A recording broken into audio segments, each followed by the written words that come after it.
Hey everyone, are you looking for fantasy football advice? Are you looking for that last little advice to get you that playoff push? Are you wondering who you should pick up off the waiver wire? Or maybe you just can't decide who to start and sit this week? Well, stay tuned because we got all the info you need to dominate your league. Hey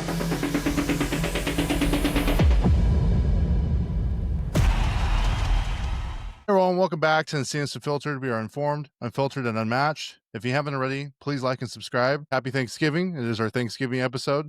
So if you're watching this after Thanksgiving, this was filmed on Tuesday before Thanksgiving. There were some very important games. So as a reminder, you can join our membership program through YouTube. For the first 100 members, we're going to offer our Founders Edition, which basically gives you all of our perks in our membership for 99 cents a month. The biggest thing, though, is that Discord where you can get betting advice. You can get one-on-one fantasy advice. You get early access to our shorts, early access to our videos, and everything in between. So check that out. It's only for a limited time. I'm gonna probably stop it. Probably I'd say end of season. I think that's a good time. Or end of fantasy season is probably when I'll stop that deal. We still have the holiday merch going. So if you're interested, please let me know because we are going to be getting that out very soon. So go ahead and DM me. I'm on any of our socials basically, or if you have my number, text me. And we'll run through that. Also, I keep forgetting to talk about it every week. Fantasy Royale, still a thing. No one's won from what I've seen. The $1,000 bounty is still there. Takes 30 seconds. Pick all the teams right. You win $1,000. Austin Ekeler himself will send you the money. It's a great company and it's free to play. And I think that's the best thing of all. So go ahead and do those and make sure you get it done before Thursday's games. The games start early on Thursday, so knock those out Wednesday night and get your picks in before that. In today's episode, we're going to cover Week 12 recap, which we're going to give some NFL news for the games. We got a Week 12 boomer bust. We're always looking at PPR format. Then we got a Week 13 injury report. And usually we talk about our buys, but there is no buys this week, so no Week 13 buys for any teams. We're going to give you our list of waiver wire pickups. We're going to tell you who to start for Week 13 at quarterback, running back, receiver, tight end. So after we give you those starts and sits, we're going to get into our apology segment, which is I've actually had a lot of positive feedback from that, considering we tell you to start all these players and they do not end up panning out. So that is on us. So we're going to be apologizing to you for these players that underperformed or overperformed, right? If we told you to sit them. And we will continue to do that until the end of fantasy season, which will be Week 17. Then we're going to get into our Week 13 football bets, where we're going to look at the money line, the total points, and the spread.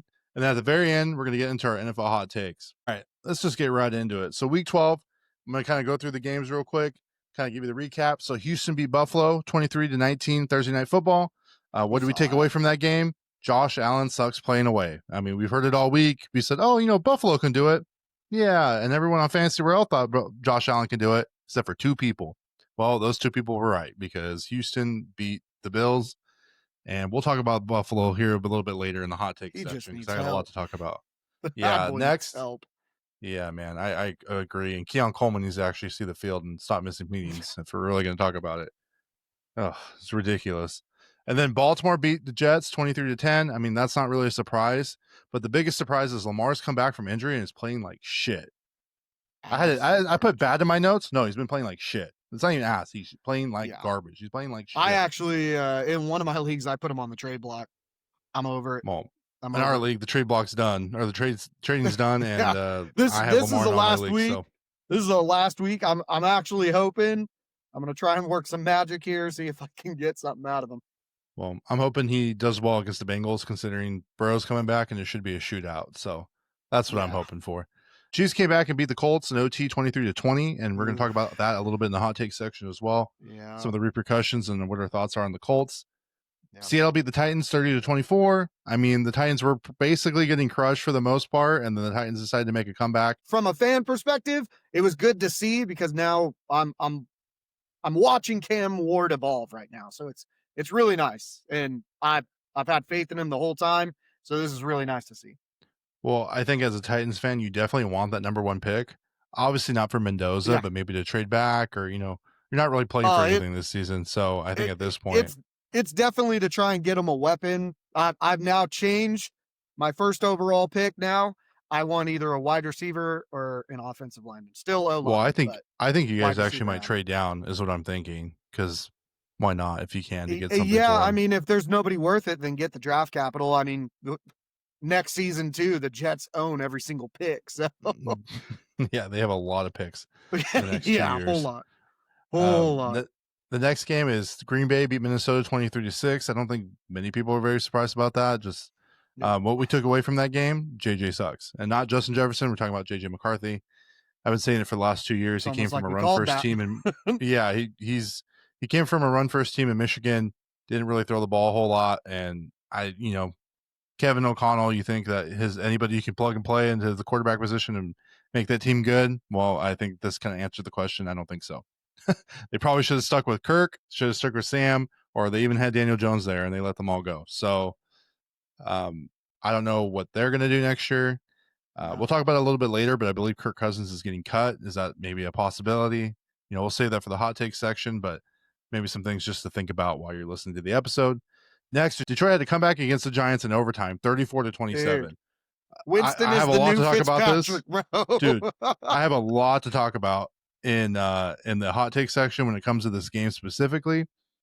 But I mean, credit to Jameis Winston. I think we should say that. I've been saying that he's the Ryan Fitzpatrick for years since he was in Tampa. He'll throw you 5 touchdowns and throw you 5 picks and throw up a bunch of yards, and he did that.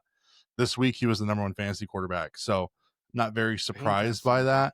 But it really is on Detroit to be like, hey, what are you guys doing here? Like, you guys are making a playoff push. Like, come on now. Right. The next game we had Patriots beat the Chase and Higginless Bengals 26-20. I had to note that because Patriots, 1, have an easy schedule this year, and 2, Jamar Chase was suspended and Higgins got out early with a concussion. So, and they're playing against Joe Flacco. So they didn't really win by a whole lot. It wasn't like overly impressive. Let's not kill out Joe Flacco, because you would be lying to me if you were not saying that Joe Flacco was looking amazing this season. No, he's looked great, but I'm saying if you have losing number 2 receivers, 1 and 2, you would expect them to be able to blow them out, and they don't have Trey Hendrickson right now, and they're still it's still a close game. That's concerning, in my personal opinion. Oh, yeah. Next game, no, I agree. The next game we had Chicago. They beat the Rogerless Steelers. I just want to note that. So it was a backup quarterback. Mason Rudolph was heading the offense.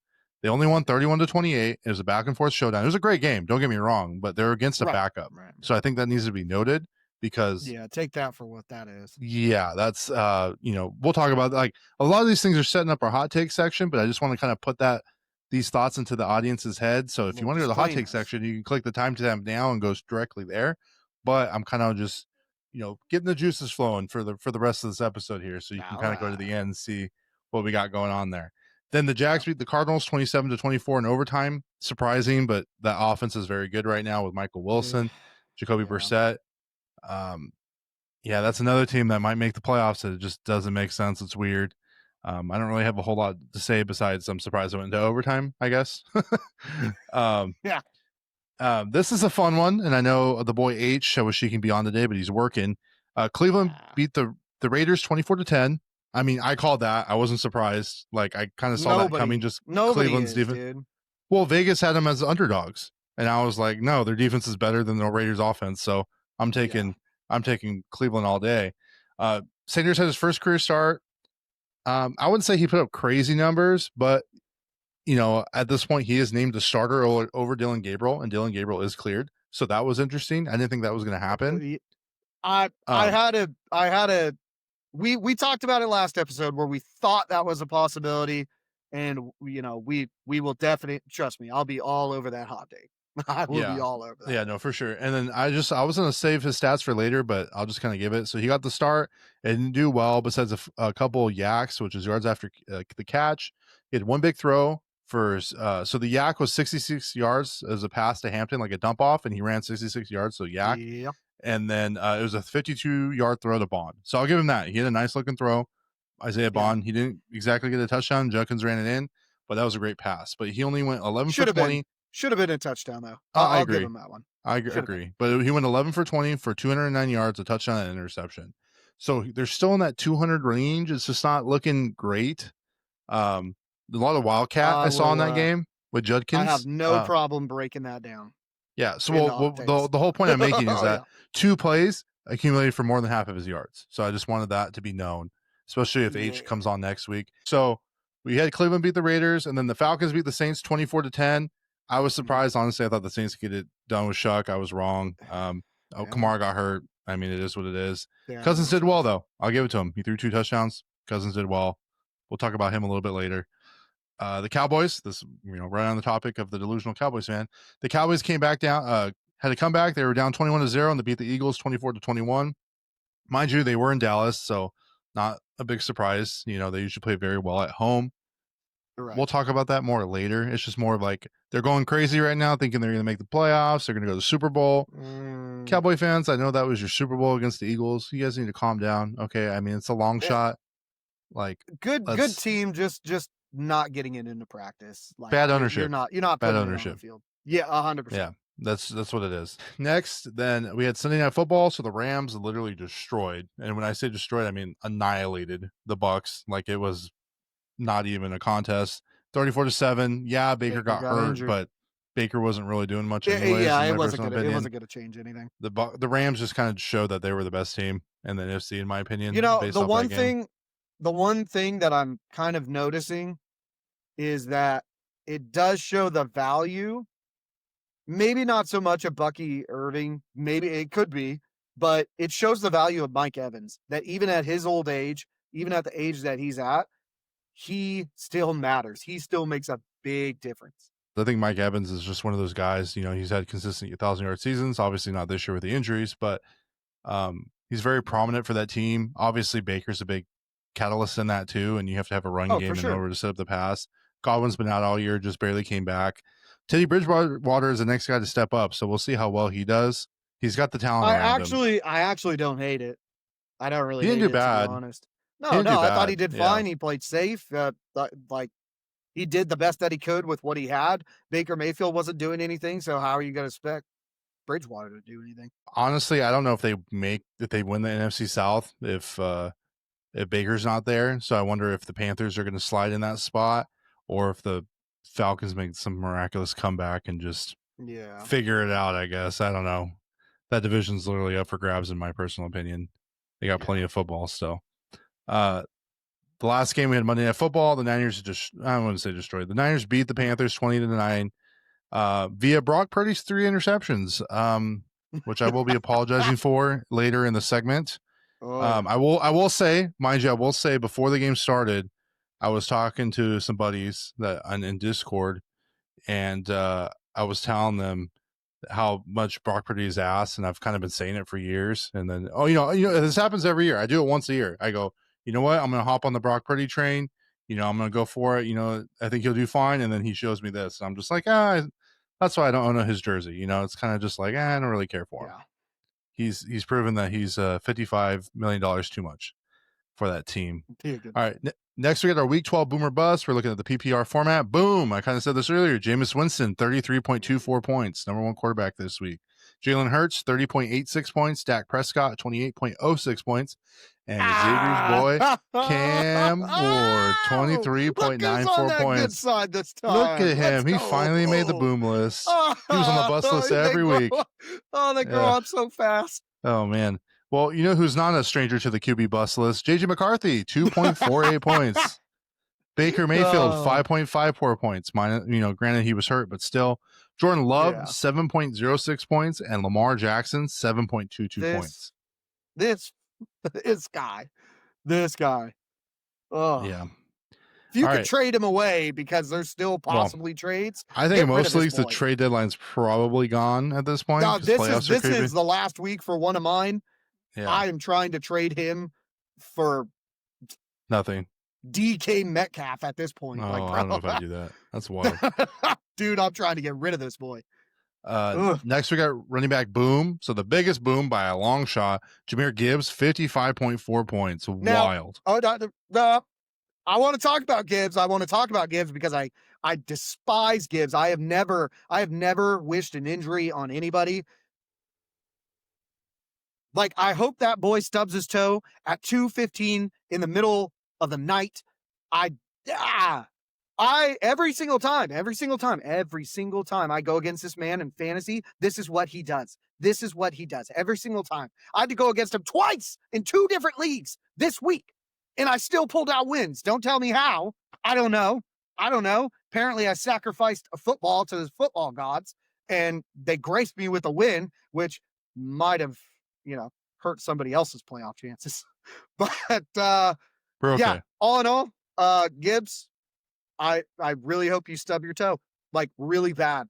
Like not the one where you just kind of like walk it off and like, ugh. Like I'm talking like you get on the ground and actually look at your toe. Well, That's you what I know hope. how you fix that next year, right? I'll never get it. He'll never get to me because I'm too You draft good. him. No, I'll you be way too draft far him. back, dude. I'll Instead be of way grabbing high on the Amon-Ra list. St. Brown every year, first round, grab Jahmyr Gibbs. You'll be fine. Amon-Ra, Trust. dude, number 3 fantasy football receiver. Trust me, that's Well, not a he's bad not pick. the number Always one, a safe so pick. I'm taking Jahmyr Gibbs all day. Next, we're going to keep running through this. We got Christian McCaffrey, 27.2 points, not a stranger to this list. Yeah. Emmanuel Wilson, 26.5. That's Josh Jacobs' backup.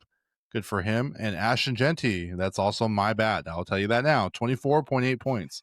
Was not expecting him to do that against the Browns, but I guess the Raiders offense had to do I don't something. blame So, you. all right, bust for running back this week. DeAndre Swift, 1.9 points. Ramondre Stevenson, 2 points. Nick Chubb, 2.5. And Alvin Kamara, 3.5. Granted, Alvin Kamara got hurt, That was but injury. still noteworthy because I definitely started him. Fair Boom. enough. JSN, 37.1 points. Wandale Robinson, 30.6 points. Oh, yeah. Amon-Ra St. Brown, 29.9. And George Pickens, 29.6. I'll tell you what, George Pickens has been going off lately. Dude, He's definitely the he better receiver on that is- team right now. Man, I literally just looked. I think he's like he's single digit right now. Actually, he's number 2. Bust this week. 2 double zeros for some big time players. Jordan Addison and Jameson Williams, 0 points. Oh, my boy's on the list again. Ricky Pearsall, 2.8 points. All the investment in my cards and jerseys. It's all right. He'll be all right. He's still recovering. We're good. And then we had a double whammy. We had Chris Godwin and Jerry Jeudy at 2.9 points. Not really surprised with Jerry Jeudy, but Chris Godwin just came back from injury, so not the biggest deal, but definitely something to monitor going forward. I want to say that Jerry Jeudy is now the new like Winston Johnston at this point, because at least Winston Johnston was performing like weeks after. This dude is not. Like, it's only been this year, but honestly, Cleveland's been having a weird go at it this year, so I'm kind of giving him the benefit of the doubt because last year he was going off with nobody. Yeah. But it is what it is. Boom. Hunter Henry, 24.5 points. Welcome back. All right. Good to see the Trey boy. McBride, 16.9. Colston Loveland, 14.9. And Brenton Strange, 14.3. Brenton Strange is one of my tight ends to pick up this week. Bust. Mark Andrews, 2.1. Dallas Goedert, 4. Kyle Pitts, 4.5. TJ Hawkinson, 5.9. Yeah, pretty unfortunate. Tight ends are biggest boom and bust, honestly. They have the most volatility, in my opinion, because they either do really well or really shitty. There's no in between for these guys. But next, we're going to get our Week 13 injury report, and I'm going to go ahead and give that to X. And X, go ahead and run through it like you did last week. Injury report. We got quarterbacks. Joe Burrow, Bengals, the toe injury, but should be coming back this week. We're hoping, fingers crossed, boys. Next, we have Baker Mayfield, Buccaneers, shoulder injury. That's unfortunate. Aaron Rodgers from the Steelers. That's so weird to say still. Wrist injury. Dylan Gabriel, the Browns, concussion, though he did clear protocol. Yep. Jaden Daniels from the Commanders, still with that elbow injury. Nasty injury. Running backs. Yeah. Running backs, Josh Jacobs, the Packers. We're going into that knee injury, something that your boy called when he traded him away in 2 leagues. Bucky Irving, Buccaneers, shoulder/foot. Boy still on ice on that one. Alvin Kamara, the Saints, the knee injury. Unfortunate. Trey Benson, Cardinals, knee injury still on that IR. Wide receivers, T. Higgins from the Bengals, got that concussion protocol. No bueno. Drake London from the Falcons with the knee injury. Brian Thomas Jr. from the Jaguars with the ankle injury. Marvin Harrison Jr., the Cardinals, still that appendicitis. That's a killer, boys. So don't think he's being a wussy about it. Chris Godwin Jr. from the Bucks, still with that nagging leg injury. He's gonna play. Terry though, McLaurin, Commanders. Scary Terry, baby. Dude, he's supposed to come back. I'll give you that. He's supposed to come back. I don't care, dude. He's gonna get 0 points and then get injured again. This boy has been sitting on my IR for so many. Oh my gosh. No, because then I know people are gonna pick him up. And I'm just doing it out of spite now. Oh, man. All right. Matthew Golden, Packers, got the shoulder injury. Alec Aomanor from the Titans with that hamstring injury. Should hopefully be coming back this week. Rashad Bateman from the Ravens with the ankle injury. Jaden Reed from the Packers, that collarbone and foot injury. That's IR right there. Khalif Raymond from the Lions got that ankle injury. And Keon Coleman doing just dummy stuff. Big old Yes. dummy right there. Tight tight ends. Tight ends, we got Dalton Kincaid with the Bills with that hamstring injury. Darren Waller, Dolphins, pectoral. I believe He the might be coming open back. window for practice is coming up. So Yeah. if you stashed him on the IR, hopefully we can get him back. Michael Mayer from the Raiders, the ankle injury. That's unfortunate. Tyler Higbee, Rams, ankle IR. Unfortunate. Yeah. And then out for the season, just a little reminder, we got Malik Neighbors, Tyreek Hill, Najee Harris, Austin Eckler, James Conner, Antonio Gibson, Miles Sanders, Cam Scatabo, Tucker Kraft, Travis Hunter, Calvin Ridley, Joe Mixon, which still don't know a timetable. A lot of stuff going on with that one. Sam Laporta and Michael Penix Jr. All right. And then just a reminder, we have no bye week teams for week 13. So you should have all your starters available. We got our waiver wire pickups for this week 13. So at quarterback, I like Sam Darnold. I've been saying this every week. He's very matchup dependent, obviously. If you have a good matchup, if he's not playing the Rams, he's probably good to start. If it's a team they're probably going to blow out, probably don't pick him up because they're just going to run the ball and you don't really have a need for him. He won't be throwing a lot, but definitely not a bad quarterback at all to pick up. And then you got Jacoby Brissett. I've talked about him the last couple of weeks. He's throwing the ball a crap ton. So I think if you definitely need a guy, or maybe you have Lamar Jackson, might not be a bad guy to pick up and play as long as he has a good matchup. Kirk Cousins. So this is a guy who we talked about for the first time last week to pick up. He did well. I mean, if he has a good matchup and you need a quarterback, I say why not? The same we have is if he's in a dome, play him. And if he's not in the dome, then don't play him. So if he's playing outside, don't do it. It's not worth it. And the last guy I have on the quarterback list is Jameis Winston. So I want to leave a caveat here. It's if he's playing, because I don't know Jackson Dart's coming back. I don't know the situation with that. They might hold Jackson Dart out since they're not in contention. I don't really know. If Jameis is playing, start that boy. He's throwing. He'll throw 5 interceptions, but he'll throw you 5 touchdowns. So Well, that he's boy's Ryan going. Fitzpatrick. He's Ryan Fitzpatrick Jr. out here. All right. For running back, I got Emmanuel Wilson. So I don't know if Josh Jacobs is playing this week or not, but if he's not, he's a must add and must start for this week. Then you got Kyle. It's not pronounced Moinagi. It's like Monagi or something. Kyle Monagi. Okay. But I'll just say Kyle, running back for the Bears. Swift is not looking too good. Kyle's getting the ball a lot on the red zone. They trust him a lot, so he might not be a bad flex play if you need him if he scores that touchdown. Zonovan Knight, he's running back for the Cardinals. He's very touchdown dependent. He's getting those red zone looks, but he could be a good fill in for bye weeks or maybe in the playoffs if you lost somebody that like a prominent player, I guess, or like an Alvin Kamara or something for a flex roster spot. Then you got Devin Neal. So Devin Neal is the running back for the Saints. He's the backup rookie. And I don't know how long Kamara's out or what the situation is exactly with him. So if he doesn't play, definitely pick him up. But also kind of think about matchup too. No reason to pick him up if he's playing against Cleveland's defense, for example. Receivers. So I like Michael Wilson. He's been on this list the last 2 weeks with Marvin Harrison Jr. out. He's the number 1 guy there. So look for him. Greg Dortch is also another one of those guys, but I don't have him on my list. Then you got Alec Pierce.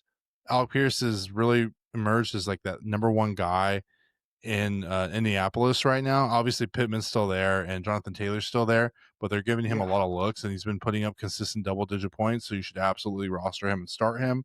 John Mechie, so he's a guy that's kind of been around for a little bit here and there, but he's starting to build that repertoire with Tyrod Taylor, and his snap percentage is increasing each week. He's having consistent double-digit scoring. I think it was like 13 and 18 last time I checked. So because of that, he might not be a bad either like week 14 bye week fill-in, or maybe just a guy you want to have down the stretch in case he continues to get those looks, because those guys are out of the playoffs anyways, so they're going to be playing a lot of these backups. And then the last receiver I have is Jaden Higgins.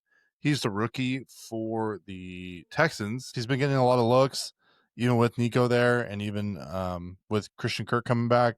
He's just a guy that I think you should keep an eye on, and if he does well, I mean, he might not be a bad ad, especially if you have like a Nico Collins kind of situation, and if he gets hurt, well, you have nothing to worry about. You got Jaden Higgins, so Next, we got tight end. Mark Andrews is always on my list. I know he's not doing so well. In my personal opinion, this week for week 13, it should be a shootout. Bengals versus Ravens. It's also the thumbnail picture that we have for our episode today. I really like him in this matchup. Really, really bad defense. No Trey Hendrickson for the Bengals this week. He's going to eventually get it figured out with Lamar, and Lamar's going to have to throw to keep up. So expect their receivers and their running backs and their tight ends to do very good this week. Then you got Brenton Strange. So Brenton Strange, he kind of made it a little splash of the first couple weeks of the season, got hurt, went on IR, came back, and he was immediately the highest. He had the highest receiving yards on the team last week. That's with Jacoby Myers being there. So definitely not a bad look if you need a tight end. Then you got Hunter Henry. So I will say Hunter Henry is boom or bust, very much so. It just kind of depends on how the game flow goes with Drake May. But he had a really good week last week, but he has the week 14 bye. So kind of keep that in mind if you need him or not based on your matchups. And then you got Theo Johnson. He's been on the list here for a bit. He is a safety net for Dart, but Jameis Winston still targets him as well. And I think either way, you can't go wrong with this guy. He's been putting up between 8 to 12 points a game. So not a bad fill-in if needed. Defense. Seattle Seahawks. They're playing against Minnesota. No brainer. JJ sucks. And even if JJ doesn't play, I don't know who the third stringer is. Even more of a reason to start Seattle's defense. Then you got New England versus the Giants. Yes, I know the Giants just absolutely tore a hole into the Detroit Lions, but New England's defense is a lot better. It's coached by Mike Vrabel. I think they're going to be fine. I don't think the Giants repeat what they did this last week. I think you can confidently start them. And then you're going to start the Rams against Carolina. I mean, I think it's pretty obvious. The Rams is a really strong young defense. Carolina is not very good. I mean, the Niners beat up defense, only allowed them 9 points to kind of give you an idea of how bad they are. So you can confidently start them. And then you start Jacksonville. Jacksonville's playing Tennessee this week. Pretty standard. I don't know if Cam Ward repeats that. And actually, Jacksonville's a top 10 defense this week or this year in fantasy. So kind of some things to think about. We got 2 more weeks until fantasy football playoffs. So 13, 14, and then you got 15, 16, 17. So you really want to start locking down your rosters, shedding some of that excess skin. Yeah, Brian Robinson Jr., you're not in a deep league. It's probably time to get rid of him. I just did, because at this point, there's no reason. You only got a couple weeks left in the season, and that roster spot could probably be for somebody who's actually going to give you some points. So it's time to shed that roster, make some tough cuts, and add your waivers as you need to. And an important thing, if you're out of the playoffs, and I say this every year, so you're fine right now up until week 14. Do not add players if you're out of the playoffs and if there's no reason for it. Like if you're playing high score, you can add off waivers. If you're playing for like you don't want to be the biggest loser, if there's fantasy punishment, I completely understand. But if there's a toilet bowl and you're not playing for anything, don't do it. Sleeper has this nice function where we'll actually lock rosters that are out of the playoffs, and I'm going to do that as the commissioner of the league. Even if I'm not in the playoffs, I'm going to lock the rosters so no one can drop or pick up players once the playoff starts. So as people lose, you lock the roster. Obviously, third place game, if your league has a third place game, you're not going to do that to them because they can still pick up. But for everybody else, unfortunately, there's no real reason, and you want to avoid those temper tantrums that may or may not spring from certain, I don't know what's the nice way to say that, but sometimes you can't trust people. Plain and simple. We'll talk about it more as we get into week 14, week 15, mostly week 15, and we'll kind of go from there. Next, we got our starts and sits. Starting at quarterback this week, I got Joe Burrow at Baltimore. Why? Because Baltimore has a Swiss cheese defense. Joe Burrow's back. I don't know if they're making playoffs. I don't understand why they're even playing him, but they said they are. Thanksgiving, that is the thumbnail of our episode this week. I just think it's a really good game, really fun game. 2 explosive offenses, 2 bad defenses. I expect there to be fireworks. So I think it's a great game. Obviously, you're going to start Lamar too, even though he's playing bad. I mean, at this point, you got to just ride with a hot hand. And then you're going to start Justin Herbert. If there's anyone to have a comeback week this week, it's Justin Herbert against the Raiders. We saw what Shador did against the Raiders. I would hope Justin Herbert would have a better week against the Raiders. So I think it's pretty self-explainable at this point. Sitting, and I think this is pretty obvious. You're going to sit Brock Purdy against Cleveland. Why? He threw 3 picks against the Carolinas boo-boo defense. So what do you think he's going to do against Cleveland? I think if it was Mac Jones in his face. Oh yeah. I think if it was Mac Jones, you probably would have an argument to maybe start Mac Jones this week just because Mac Daddy Jones figures it out. But guess what? Guess who doesn't figure it out? Brock Purdy. Okay, he's ass. And you're going to sit Daniel Jones. Daniel Jones playing against Houston. Daniel Jones started off strong, didn't I don't know. It's kind of been like this weird in between. He's not really rushing the ball a whole lot. Houston has a good defense, and I think it's going to be a really grimy game. I think the Colts still win, but I think they're going to rely a lot on Jonathan Taylor this week. So I that's hope. what I got at quarterback this week. X, who you got starting at quarterback this week? Starting at quarterback, we're going to bring him back. He's coming fresh off that bye week. We're going to start Tua going against New Oh, Orleans. I still got faith in the oh, boy. that's I still sus, got faith bro. in the boy. Oh, that's No, sus. I think you feel confident in it. I think you'll be all right. Waddle's having an amazing year without Tyreek there, showing that he can be a number one. Uh, with the potential of getting Darren Waller back, I mean, the offense, he's going to have a lot of options, a chain, obviously great in the backfield. So uh, I don't see why New Orleans would be much of a threat to what Tua can do. Next, we got Bo Nix going against the Redskins, Commanders, whatever you Commanders. want to call them. They're the Redskins at heart. Um, I don't see why Bo Nix should have a bad time against them. Washington just can't seem to figure it out. You know, Marcus Mariota is good enough to get you through a couple games, not really an entire season. I do like Marcus Mariota, but unfortunately, I don't think he's going to be enough. Sitting, you're going to sit the New York Giants quarterbacks against New England. You don't know who's going to start, if it's going to be Winston or if it's going to be Dart. It's a Mike Vrabel coach defense. Mike Vrabel does a great job. Yes, I understand New England, and I even made that excuse as well, that New England's going against easy teams, so their record is a little inflated. But I think they'll still be a strong contender in the playoffs regardless. But I just don't trust him as of right now with how it's looking. You're also going to sit Kirk Cousins going against the New York Jets. The Jets last week kind of proved to some people that even if you're going to start against this boo-boo team, we have some apologies for you for that. So with that, Kirk Cousins hasn't been playing great anyways. So right now you can't really take that chance. All right, starting running back, we got Derrick Henry versus Cincinnati. Swiss cheese defense. Derrick Henry, even though I think Lamar has a better game, Derrick Henry should get a touchdown or two. You can confidently start him. And Ashton Genty versus the Chargers. Why? Because I said to sit Genty last week and I bit me in the ass. I think Genty, they're starting to figure out that he can dump it off to him. He's starting to get a lot of receptions. So in PPR leagues, it looks very good. And the Chargers are banged up. And it's a divisional game. So I think the Raiders will get up for that game. Sit Rico Dowdle versus the Rams. Why? Because Rico only put up 11 points against the Niners defense, and the Rams defense is a lot better. And I just don't think he's going to be able to get that. They have a young, good, strong defense, top 5 defense. It's going to be pretty tough for him. And you're going to sit Javonte Williams versus Kansas City. Why? Because I don't think that the Cowboys are going to do to Kansas City what they did to the Eagles. They're not playing at home. They are playing in KC. It's going to be a very grimy, tough matchup. Dak has shown to have not so good games. And even if they rely on the run, Chris Jones is there and he will stop that run. So I just don't trust it this week. X, who you got starting at running back this week? Starting at running back, I got Breece Hall going against Atlanta. Breece Hall is all that the Jets have left, so there's no reason of why they're not going to use him until they get too far down. And even then, they'll still use little screen passes, little dump offs to him. He should have a good week. Next, you got Kyron Williams going against Carolina. Why am I adding Kyron Williams? Well, simply because he had a 5-point game last week. So don't freak out. It'll be all right. This is going to be his little bounce back game. The Rams are going to get up so high that they're going to have to run the ball out of the sake of running the ball for the sake of the score. It's going to give Kyron a lot of opportunities. Sitting, you're going to sit the New York Giants backfield, whoever that may be. That committee is absolutely atrocious, and they're going against a Mike Vrabel coach team. So, not a fun time. Next, you're also going to sit Judkins going against San Francisco. Why? Well, I will explain a lot of that once we get to the hot takes. But Judkins, I don't think is going to have a lot of opportunities because I think the Browns are going to essentially be down on points to where that run game is going to be non-apparent. All right. Yep.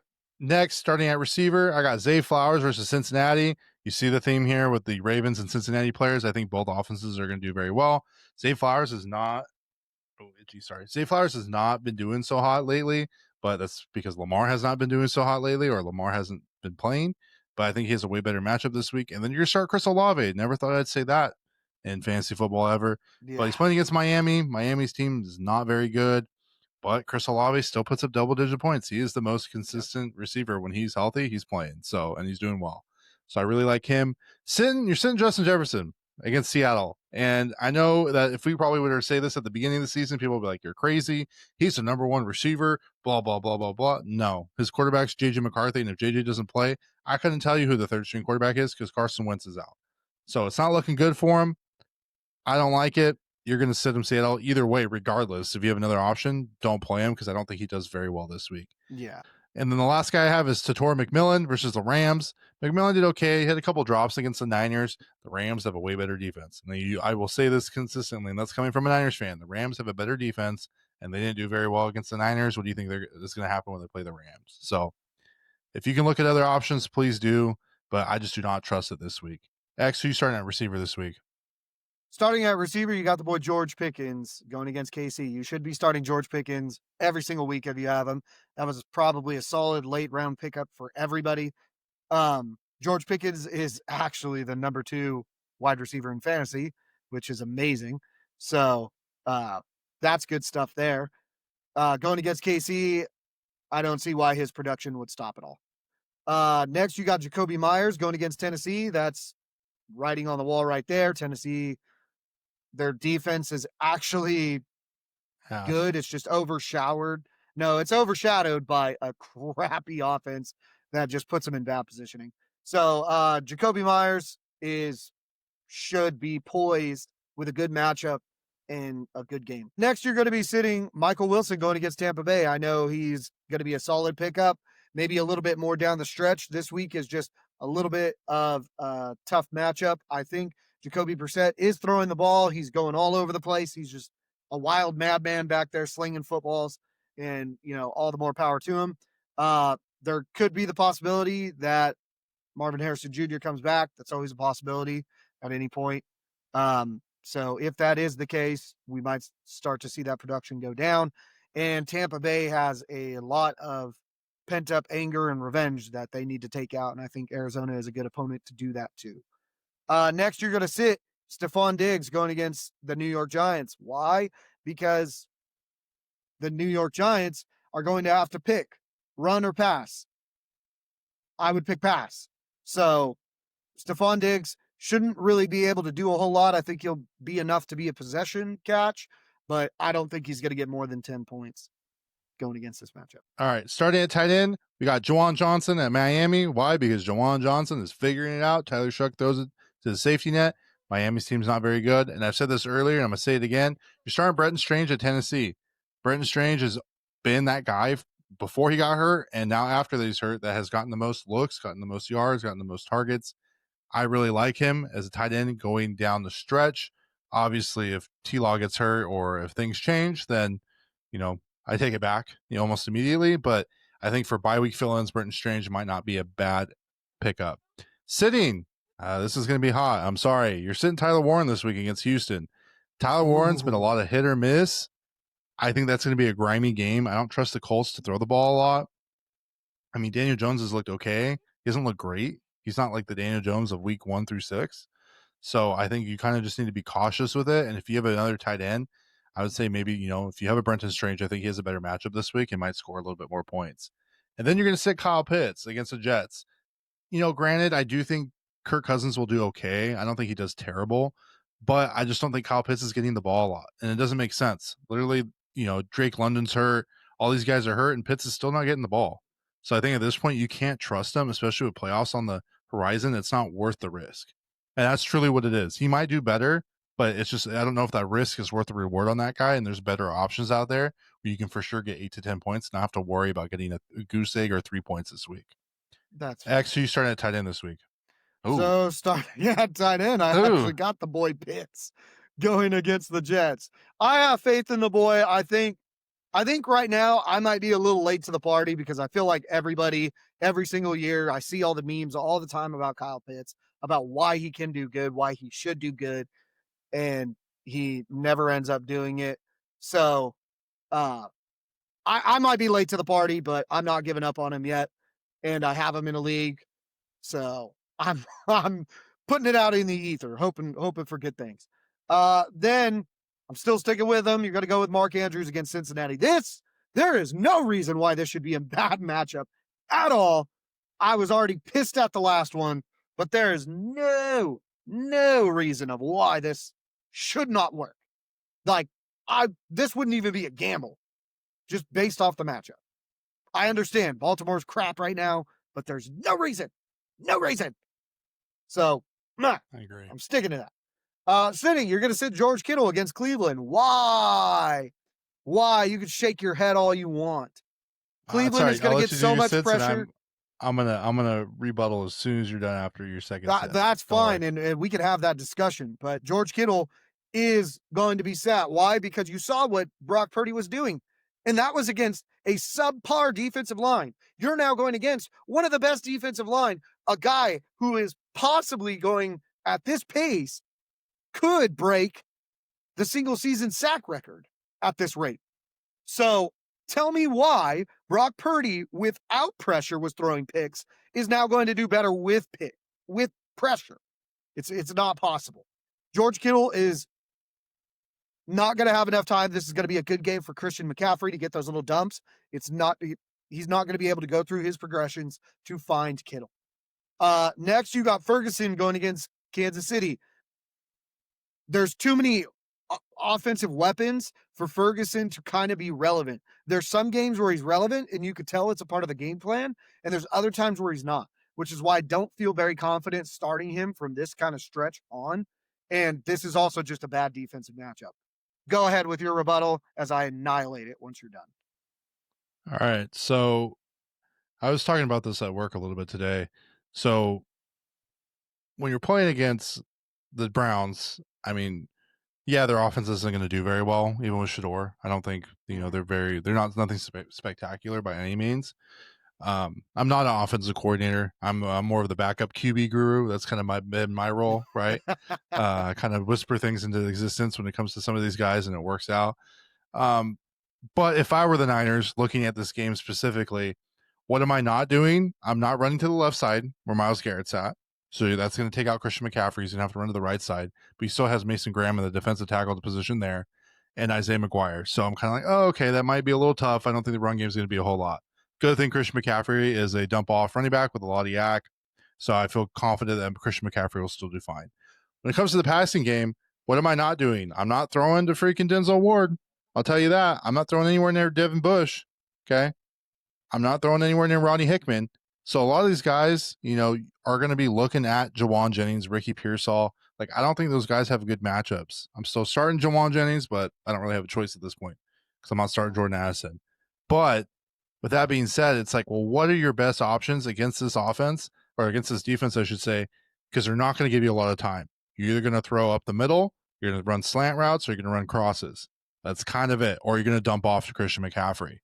Well, who does that benefit? That benefits George Kittle. But it's going to be quick. It's not going to be a long yard, 10, 15-yard bomb. We saw that in Carolina. Purdy can't throw more than 15 yards without throwing an interception. So that ain't going to happen. Not this week. So I think Kittle's going to have to run some cross routes. They ran like 40 motion plays. So there's going to be a lot of motions, a lot of moving around. And I think they're going to have to dump that ball off quick, whether that's to Christian or to George. And so I think George will be okay. I don't think he has a fantastic game, but I can see that if the Niners are going to score, it's going to be with one of those two guys because I think Ricky Pearsall and Jawan Jennings and Robinson and all the rest of those receivers are going to get shut down this week.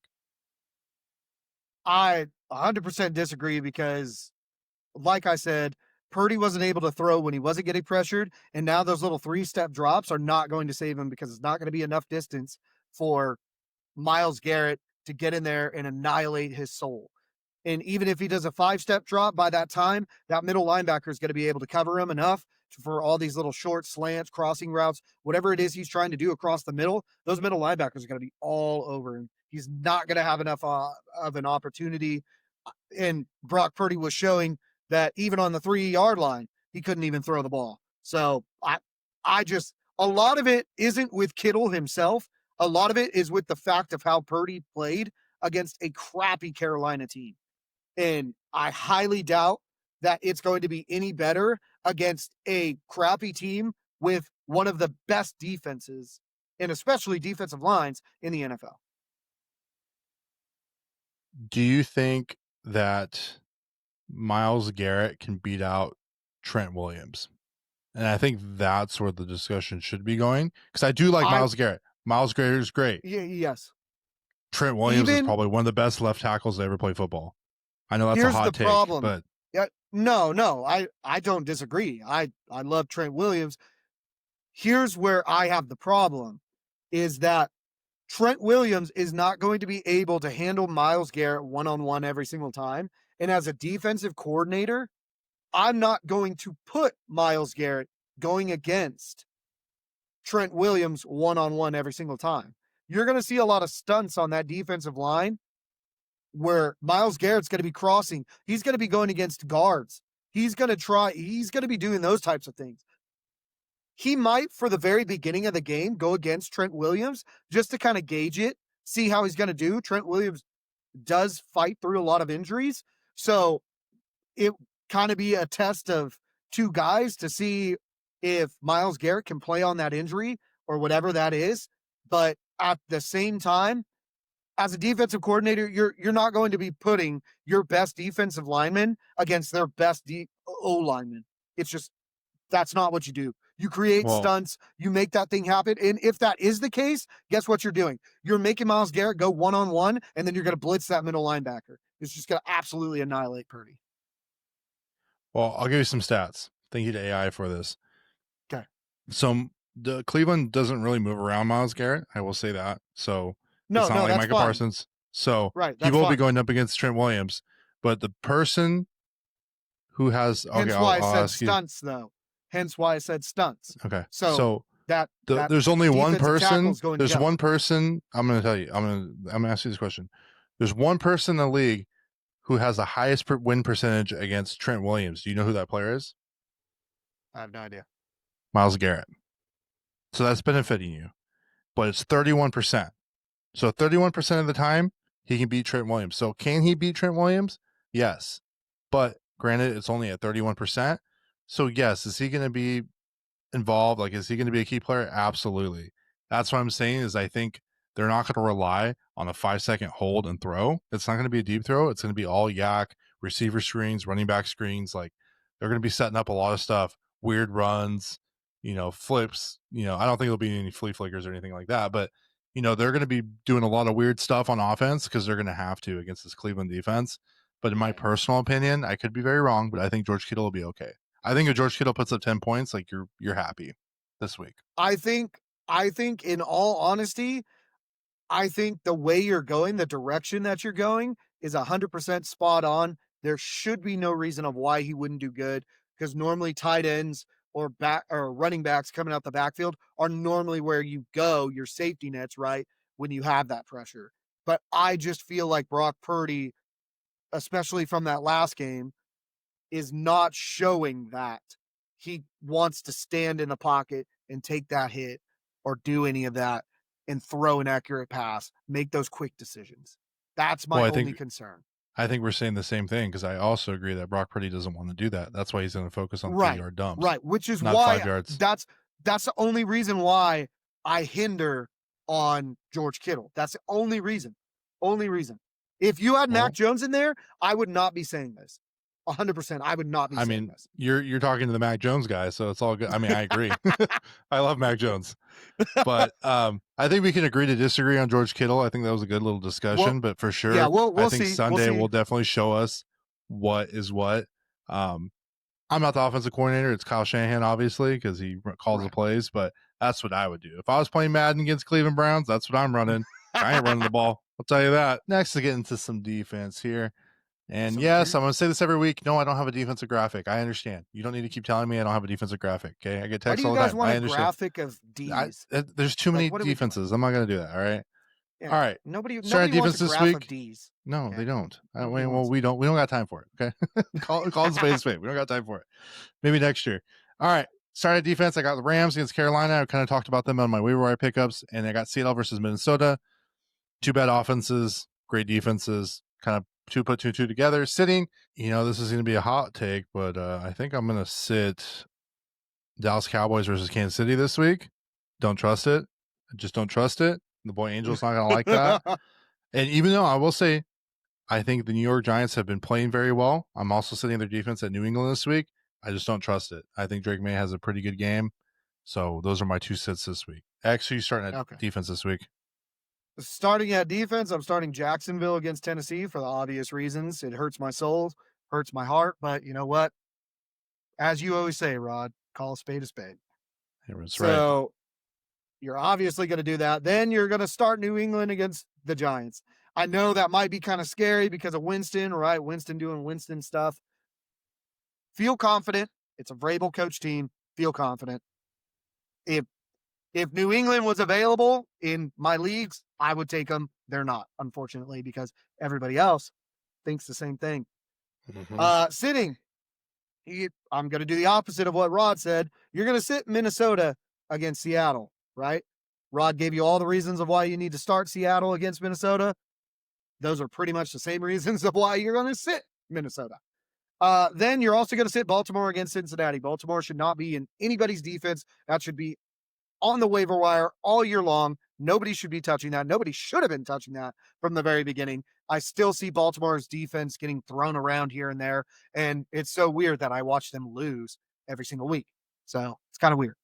And same with Cincinnati. Don't pick up Cincinnati's defense. No, Trey's not there. no. Please don't. That's even worse. So for a lot of you guys, the apology segment is a new segment that we placed in. I think it's a great segment. We've gotten a lot of good feedback from it. You know, just admitting when we're wrong. And you know what? Only real men can admit when they're wrong instead of blaming other things, blaming other people. A little life lesson for you, turn it into a TED Talk. So how we make these picks is based on position players, right? So tight ends and defenses are going to have a little bit of a different ranking than your skill positions, right? Quarterback, running back, wide receiver. Now, for quarterback, running back, wide receiver, you are going to be at a 15-point system. So if we tell you to start them, they should be getting 15 points plus. If we tell you to sit them, then they should be getting 9 points or below. They should not be hitting double digits. Because if we're telling you to start them, most positions, if they get double digits, you feel a little bit comfortable with that. Majority of the time, if we're telling you to sit them, they're probably not going to reach those double digits. So when it comes to tight ends are a little bit different. Tight ends, we're looking more for like, if we tell you to sit them, they're going to probably hit about 7 or below. If we tell you to start them, 10 points for a tight end is amazing. You hit good. That's exactly what you're trying for. You hit 15 points, you struck gold with a tight end. So tight ends are definitely a little different. If you played fantasy long enough, you know that's how that works. So for all of you newer players, understand that that's normally how veterans kind of look at the tight end position. So if if it's your first year and your tight end's hitting about 10 points every single game, know that you struck gold. And if your tight end's getting above 7 points, you're doing great. Feel confident with continuing on with that tight end. Now when we go to defenses, you are always striving. They are sort of in the same category as tight ends for the most part. As a defense, you're striving to keep at that 10 points. I understand that there are different scoring systems, things like that. We are talking default settings in how this all works. So majority of the time, defenses, you're trying to get back to that 10 points, if not keep that 10 points. Because as most people see, as you continue on with your fantasy football journeys, you're going to see that those 10 points make all the difference in the world. I won last week by 1 point. Makes all the difference. So imagine what 10 points can do. Big things. So normally those are going to be the rankings and kind of how we do the apologies from here on out. That scoring system might change as we continue on with this segment. But as of right now, I feel like that's a good basis for us to start at. And we'll, as we start to grow and evolve with this apology segment, we'll give those breakdowns and those timetables as we go. So as what we're all waiting for, I will start it off here. I'll start with my apologies. I start with telling you to start Breece Hall going against Baltimore. I really thought, it's Baltimore, man. Swiss cheese defense, you know what I mean? Breece Hall is all they have. I was hoping that he would get a little bit more. Just didn't turn out that way. So I apologize to the boys and the gals out there for telling you to start Breece Hall, man. That one just didn't pan out. Next, Trey Henderson. That's an unfortunate one. Only got 11 points. I mean, wow, that boy's had a season. They said that they were going to rely on him a little bit more. What's his face? The guy who fumbles all the time came back. Ramondre Fumbleston Stevenson came back. And unfortunately, for some reason, Trey Henderson just couldn't get it done. Next, for some reason, it seems to be all my starts. I told you to start Zay Flowers going against the New York Jets. He got 11 points. That was that was under the 15 points. That was unfortunate because I'm pretty sure that's the first time. Rod's been saying to start Zay Flowers almost like every single week. Yeah. This is the first time I said to start him, and he did absolutely nothing. That's so unfortunate. I want to thank Zay Flowers for reminding me why I never put him on this list. So I'm okay with that. You know what? I'm going to take the loss there. I think all the diehard fans knew when I said that I was smoking crack for that small little segment. So hey, I will say I did say to start him this week. I went back to him. See what I mean, dude? This guy. So can't. I apologize for telling you to start Zay Flowers. I promise I will never make that mistake again. Next, I told you to sit AJ Brown against Dallas. That boy popped off for 25. I'm not gonna lie, that one probably hurts me the most. Because, dude, that one, 100%. If someone was, if you ran with what I said there, and you were sitting there next to me, like, yeah, man, like, I wouldn't start that guy either. I am so sorry. That might have cost somebody something, and I am so sorry. To be fair, I don't think anybody saw that coming, right? AJ Brown himself is telling you to drop him. So, yeah, you know what? Fair. Hey, it happens every single week, right? Player does good, and then they're going to go right back to the crapshoot. I expect AJ Brown to do that. But for this week, I apologize for telling you guys that. Next, I told you to start Kyle Pitts, and of course, I'm still stuck with him this week. Going against New Orleans, no reason why he shouldn't have done good. Kirk Cousins, maybe trying a little too much, but he only got 4 points. At the tight end spot, 4 points. We cannot afford that, especially coming close here to playoffs. So I apologize for that. But take my word on it this week, boys. He's going to have a great day. Next, Mark Andrews. Oh, man, this list is sounding familiar. Deja vu, that brother. Boy going against the New York Jets only got us 2 points. We are not looking forward to that. That is unfortunate. I apologize for telling you, boys. And you read it back. Oh, hell yeah, I read it back, brother. Trust me. Hey, they all got to have a fall-off game. That was it. Man. That was it. We'll be fine. We'll be fine this week, boys. Don't worry about it. Don't worry about it. Next, I told you guys to start Detroit going against the New York Giants. Only got 4 points. It's the Giants, boys. I mean, we all kind of knew. I mean, maybe the only person that actually might have known was Giant Joe, but that's about it. New York Giant Joe, dude. Dude, he might have been the only one. He's that guy off of SpongeBob. Y'all thought I was crazy. But he knows something. I apologize. I apologize for that one. I feel like I wasn't alone on that one, but still, I apologize for giving you boys that bad info. Man. All right. Here I go. I won't make any Conor McGregor references. Let's go. I got a lot here. I got a lot here to unpack. So I will preface it with this. Every year, it's always once a year, I always start to have a little faith in Brock Purdy, okay? And whenever I do, he always reminds me why I think he's a shitty quarterback, and I literally always try to pick backups for our team to do well. That's why I'm a big Mac Jones guy. Always have been since he got drafted into the league. But last week, I apologize. I told you to start Brock Purdy against Carolina, and that boy threw 3 picks, and he only scored 10 fantasy points. So that's on me. I apologize. I will never probably tell you to start him again unless it's a very good matchup. But even that, I probably will just stay away from him for my own embarrassment. Next, this one hurts. I told you to sit Dak Prescott. I did not have faith in the boy. A top offense.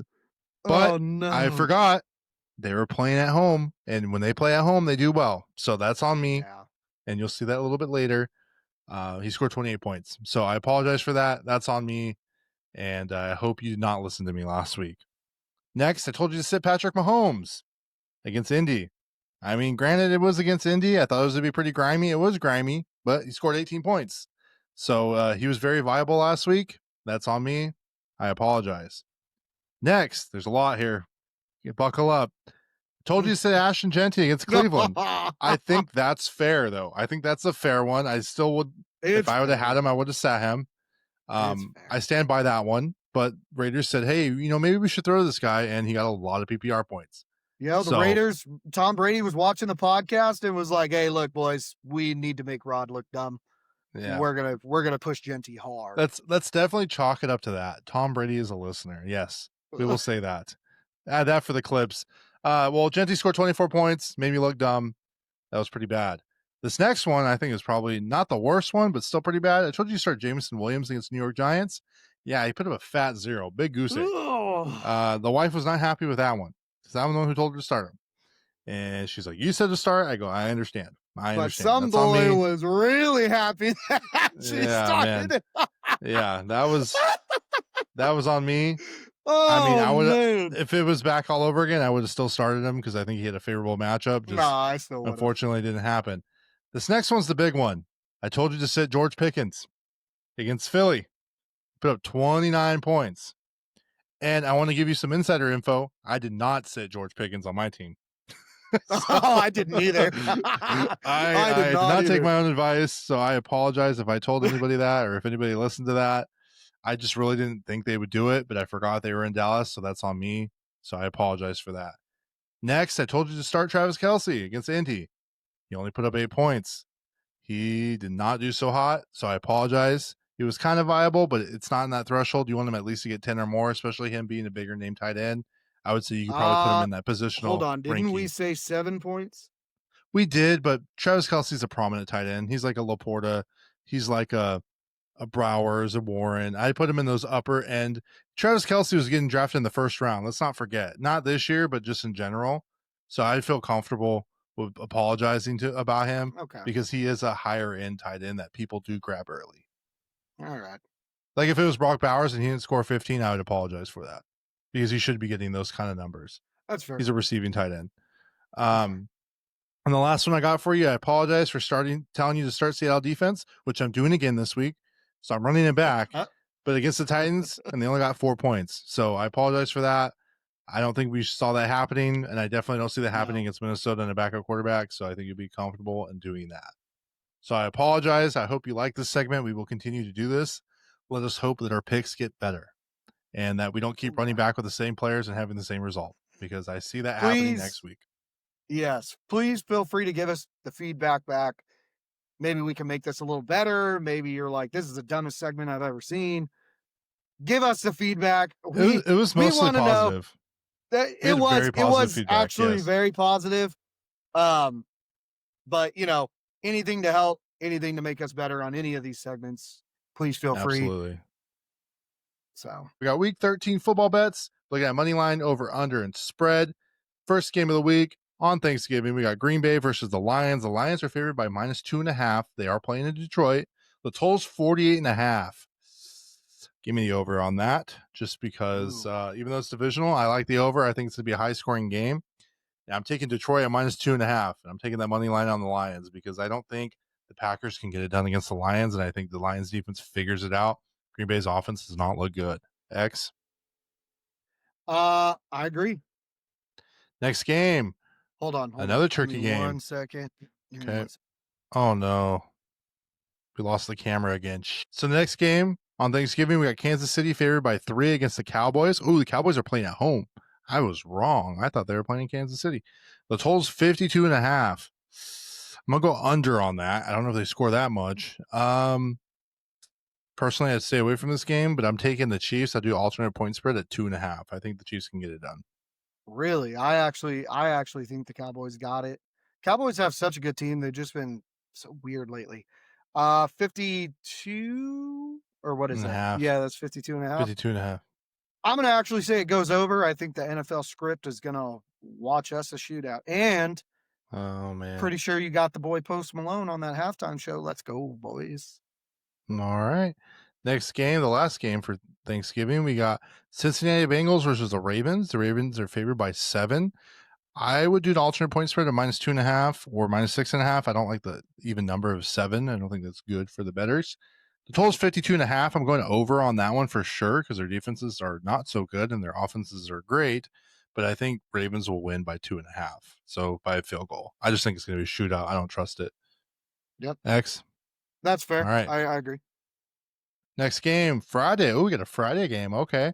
We got Chicago, Black Friday game. Oh, yeah. I forgot about those. All We got right. Black Friday games. We got Chicago Bears versus the Eagles. The Eagles are favored by 7. I would take the 6.5 on that rather than the 7 on the alternate. The total is 44.5. I think it goes over. You got two pretty explosive offenses. I think the Eagles bounce back. I think they figure it out. But Eagles -6.5, total of 44.5. I'm going over. I agree. All right. Next game, we got the Niners favored by 6 against the Browns. The total's 39.5. And I'm actually going to take the under on that because I think that Browns have just a really good defense and their offense sucks. Okay. The Niners at -6. I don't trust that. I'll take I would do the alternate at -2.5. I just think that's a lot of points, and I don't know. I just don't know what it's going to look like with Brock Purdy playing at quarterback. So I would take -2.5 Niners, 39.5. I would take the under. I X. agree. I agree. Next game, Sunday. First game on Sunday, we got Arizona versus the Buccaneers. The Bucks are favored by 3. So hear me out. I'm taking Arizona at +3 because Baker's probably not going to be playing. The total's 45.5. I'm going to go over because I think Teddy Bridgewater can put up some points with that receiving core and with Bucky coming back. But I think Arizona wins this game in my personal opinion. I agree. Yeah. All right. Next game, we got Houston versus Indy. Indy's favored by -4.5. The total's 44.5. I'm gonna go under on that just because Houston does have a really good defense, and so do the Colts. But the Colts at -4.5. I'm gonna take the alternate spread at -2.5. I don't trust the -4.5 on that. X.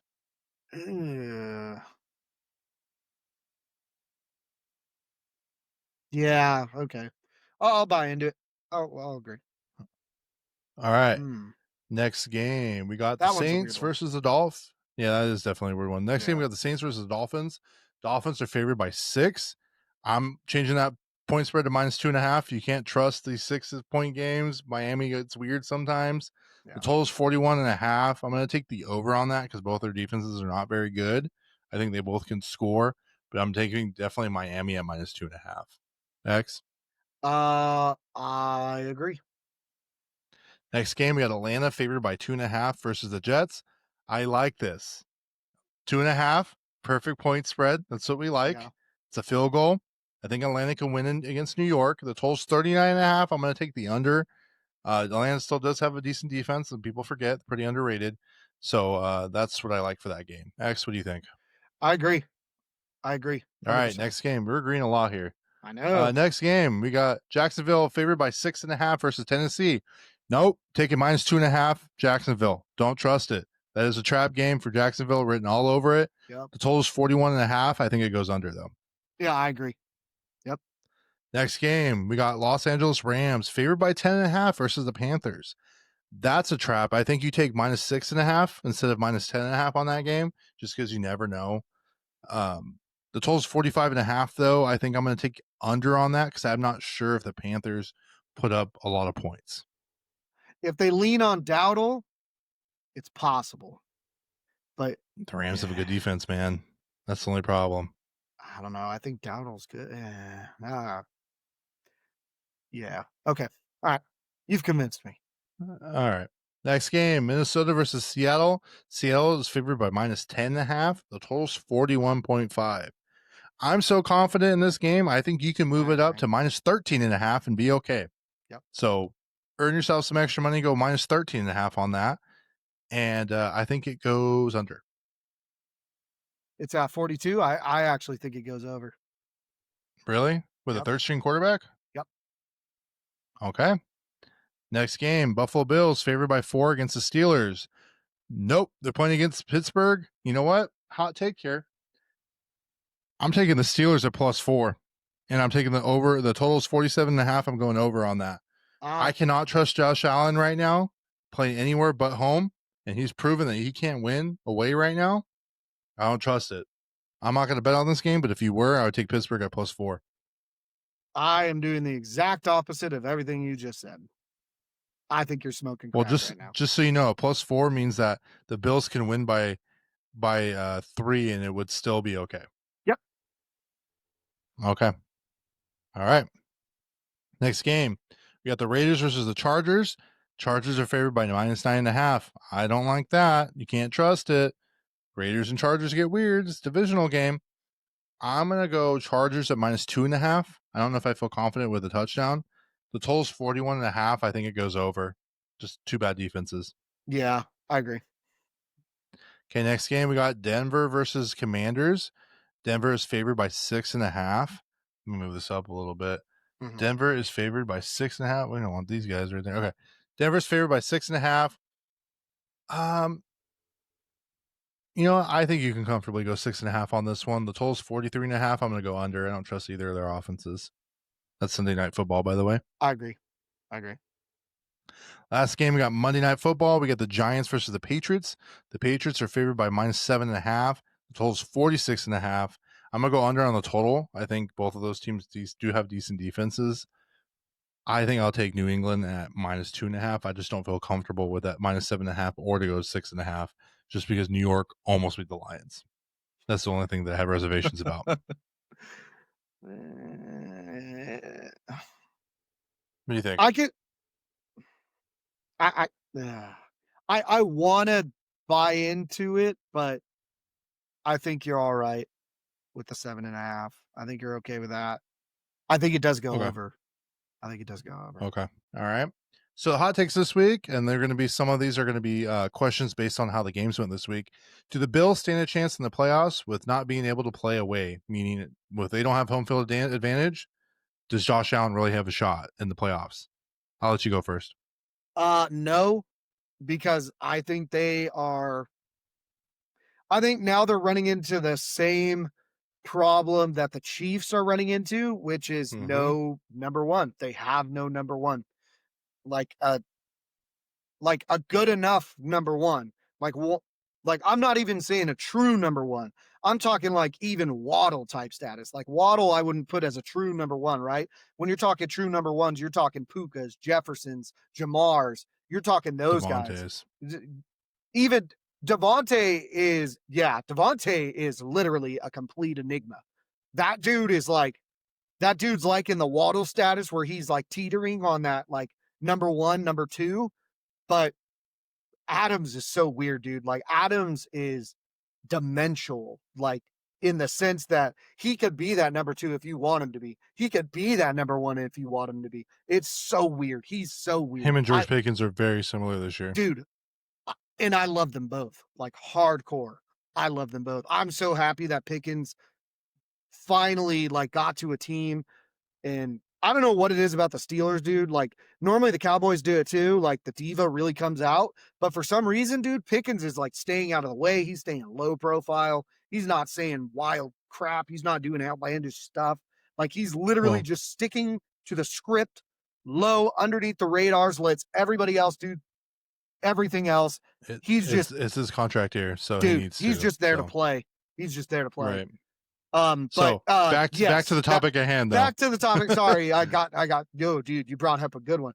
But anyways, Bills are running into the same problems as the Chiefs essentially, is they don't have that number 1. And I knew it was going to happen at some point to where now we're seeing it at a bigger level and a bigger degree than I thought we were going to see it at.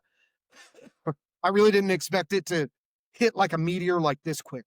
I thought it would start to show a little bit and then you got to the bad point, but it came quick.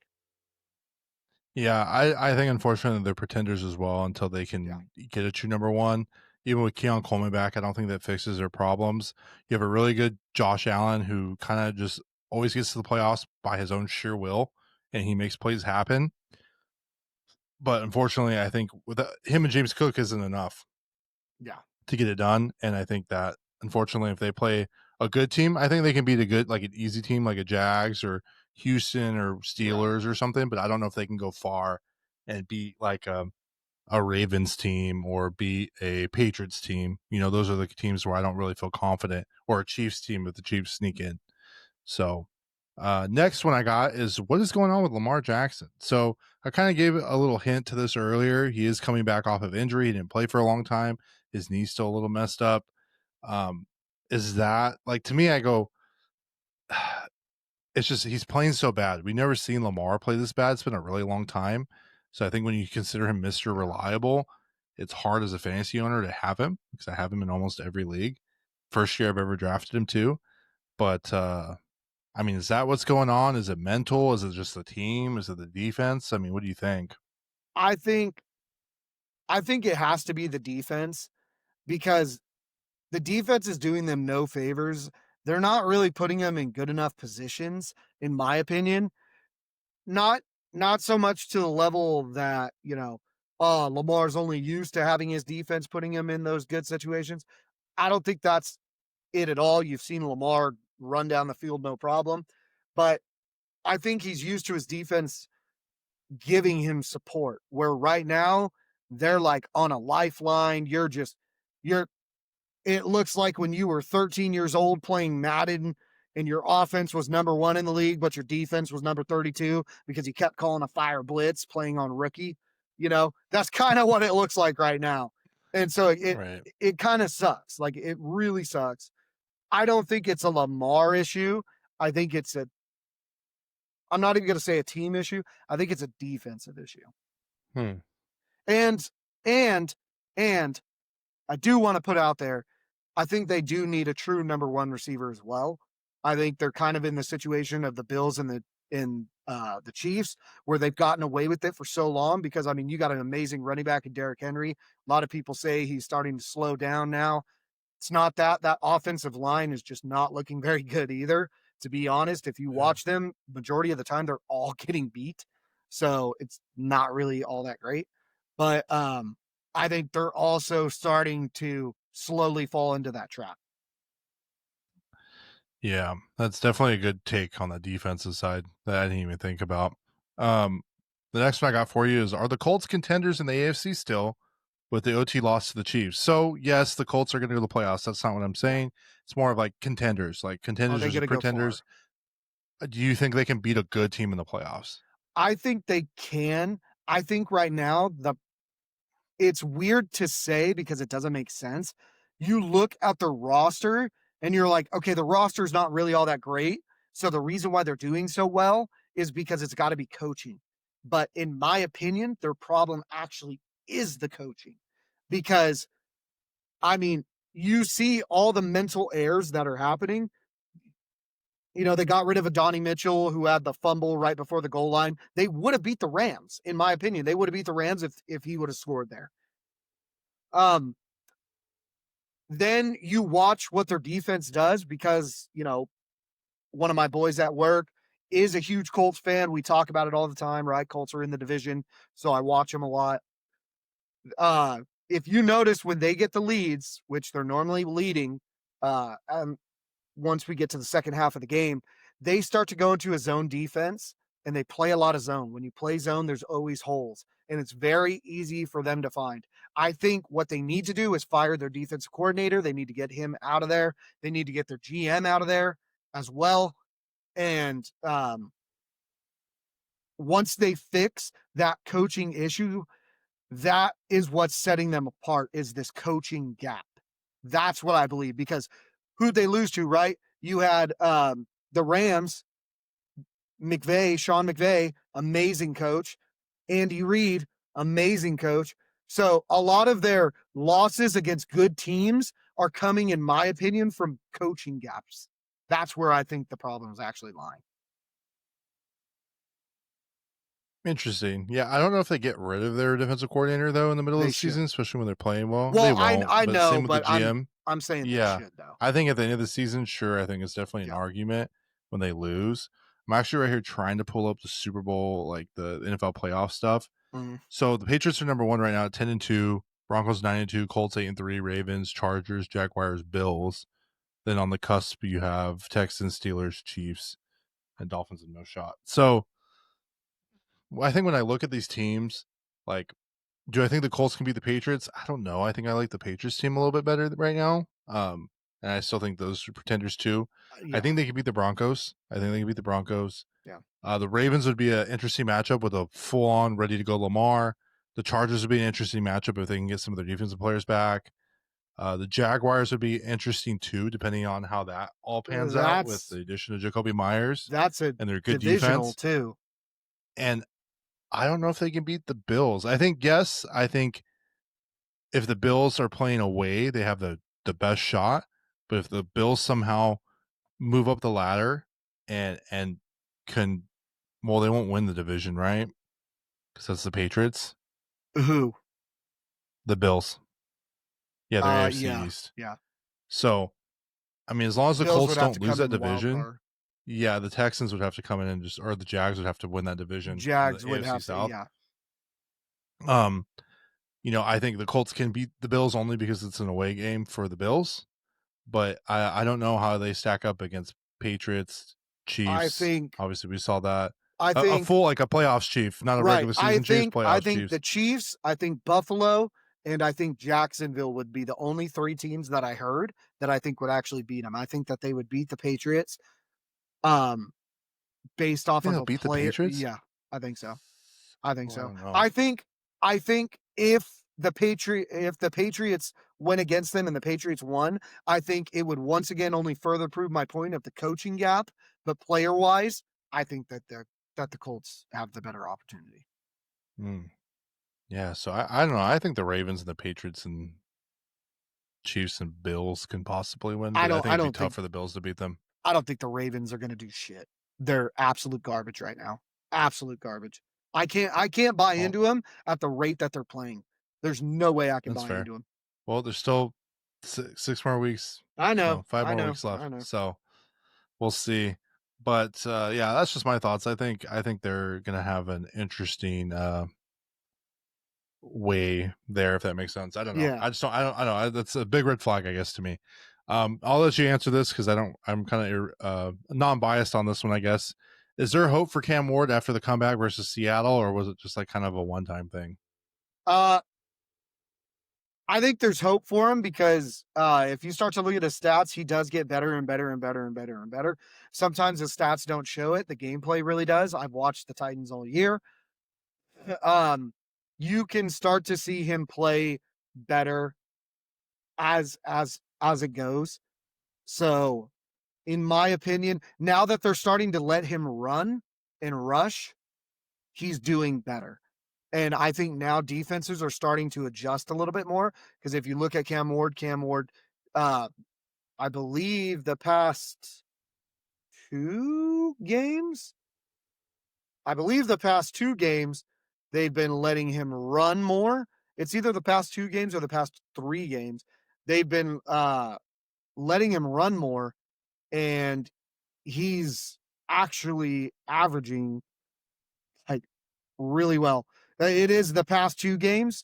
He's in the past 2 games, Cam Ward's actually the quarterback with the most rushing yards in the league in the past 2 games. And Interesting. yes, so now we're starting to let him be a dual threat. So he's only going to get better and defenses like they do with Josh Allen, like they do with Lamar, like they do even with Patrick Mahomes. They're going to have to start adjusting to that leaving the pocket type presence. And I think it also does well too because, Titans O line isn't really the best in the world. But for the past couple of games, they've actually been doing really well. And that's when we've seen Cam Ward excel. All right. I had nothing to add. Just I figured I'd ask the Titans fans. Can Green Bay win the NFC North? So the reason why I asked is they play the Bears 2 times in the next 3 weeks. They have that tie with the Cowboys, which actually helps them in a weird way because they don't Right. have that extra loss there. Yeah. Detroit is below them in the hunt. So, I mean, I think a lot of it plays to see if the Lions can beat the Packers this week, which Yeah. I think they will. But even so, they still have a shot at that divisional title. And honestly, I think that's going to be their only shot to get into the playoffs, in my personal opinion, based on schedule. Uh, I think So, that the Lions are starting to figure it out now. So that does make them kind of scary. So that division is so up for grabs. It's kind of weird. Yeah. I, I, yeah. I can't say for certain like this team's going to get it because it's just there's I don't know. That division's kind of weird because sometimes those teams will play really well when they want to. And it's kind of weird. I think my head is like I think that Green Bay is the odd man out in a weird way, but then in Yeah. another way, um, they always beat the Bears. It's just what happens. So the Bears are 8-4. Let's say they go to 9-6. Right. Detroit's going to be there after this game. The Packers don't play Detroit again, so Detroit has a pretty hard schedule leading up. They still got to play the Rams. Like there's a lot of good teams they got to play. Mhm. So it'll be interesting to see what happens. I think honestly though, I think Green Bay does need to win the North to have a shot. I just don't know how far they make it. I think they can do good next year, but they're in the same contention with the Ravens and the Bills. They need a true number one and they don't got it. Yeah. So, and it's kind of been hurting them, and Josh Jacobs is out too. So it'll be Yeah, interesting to that does see suck. what that happens there because that is a very exciting division. Uh, we kind of talked about it a little bit too, but I was going to ask you what's going on in Detroit. You said they're starting to figure it out. Mhm. That last game did not really have. I don't have a lot of confidence in them right now because of that last game. It is the Giants Right. without their starting running back, receiver, or quarterback at this point. Eh, They almost lost. So, you think you kind of already said it, but Detroit's going to kind of figure it out. You think they'll be okay? I think they will because I think in all honesty, they got that drive, they got that hunger, and I think they know what it is to be in that winning mentality in that winning scenario. So I think that's going to start to kick in as they start to get the smell of playoffs coming around.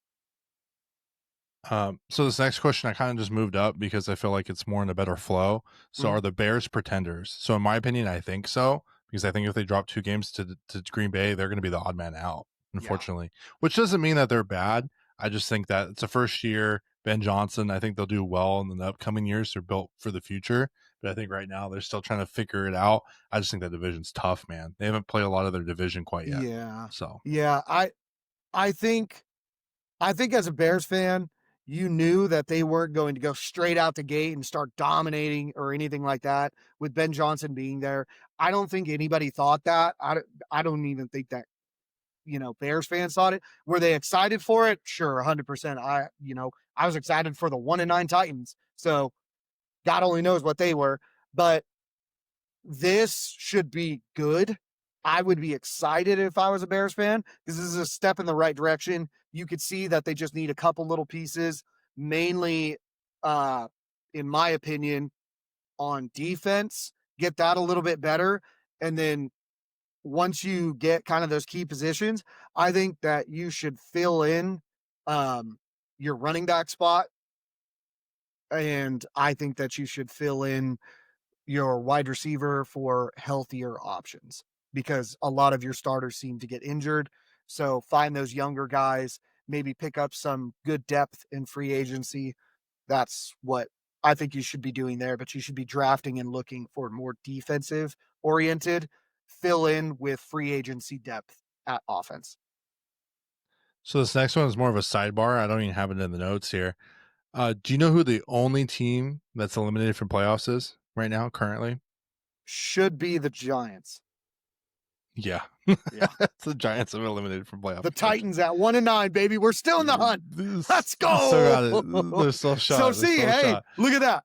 We are not the worst team in the NFL. We Well, just have the you worst guys only got record. one win. Yeah, the other worst record. The next one I got for you, I just got a couple more here. Do the Patriots have it in them for a Super Bowl run, or is the easy schedule going to haunt them? I think the No. easy schedule is going to haunt them. We kind of addressed that last week. Yeah. Um, I think that the Patriots are they a good team? Yes. I think they're a great team. I think I think that they are a few free agency pieces away from getting where they need Okay. to be. And I feel like Vrabel is going to be able to bring in those players because Vrabel is a hardcore players coach. And a lot of people are going to want to play there. Yeah, I think it's a really good free agent destination. I think Oh, it's a yeah. very good young team. I think they Oh, can yeah. be very good. I don't know if I'd say dynasty, but who you never know. I don't think Drake Yeah. May's showing out quite like that, but they're good. I will say they are very good. They are potential to be a playoff team every year as long as they keep everybody together. But the day that Drake May gets paid is the day that you'll see the team start to disseminate a little bit because there will be no more money. So kind of keep that in mind. I do honestly. I still was. I said it from the beginning. Even though it hurts me to say it, I think if the Chiefs somehow sneak in the playoffs, they have the best shot out of all those teams, just based off purely off playoff experience. Yeah, no, I That's get you. and Andy Reid. That's it. Yeah. Not necessarily talent or anything else right now. The next one I got for you is Shador is the starter now. That has been confirmed. Kevin Stefanski came out and said Shador is starting. Dylan Gabriel's available. He's now in the backup role. I'm actually going to go first before you go on your tangent because I know H is not here to defend himself. Hopefully he'll be on next week. That's fair. But one, are you impressed with the game he had against the Raiders? And two, what do you expect from him in the next few weeks? So I'll answer this first. I was not impressed with this game. 2 plays accounted for half of his yards. Yep. They ran some wildcat packages with Quinshon Judkins.